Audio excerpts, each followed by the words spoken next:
اور چونکہ آپ صلی اللہ علیہ وسلم یہ پیشن گوئی فرما گئے تھے کہ بنی اسرائیل میں 72 فرقے بنے تھے، میری امت میں 73 بنیں گے۔ قربان جائیے حضرات صحابہ کرام رضوان اللہ علیہم اجمعین پر کہ جب آقا نے فرمایا کہ ان 73 میں ایک جنتی ہوگا، باقی جہنمی ہوں گے، تو صحابہ کرام نے پوچھ لیا اللہ کے نبی وہ جو ایک جنتی ہے اس کی علامت اور نشانی؟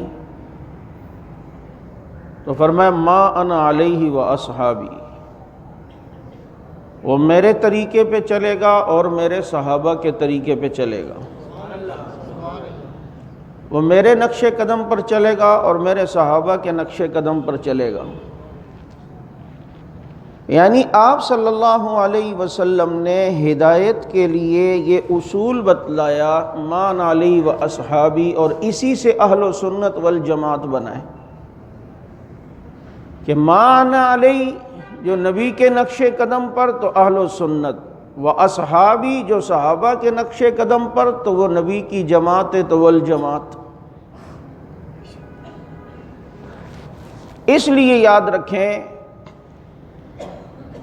یہ تو ہونا ہے کہ قیامت کے سے پہلے بھی بہت سے فتنے رونما ہوں گے اور اب بھی ہو رہے ہیں،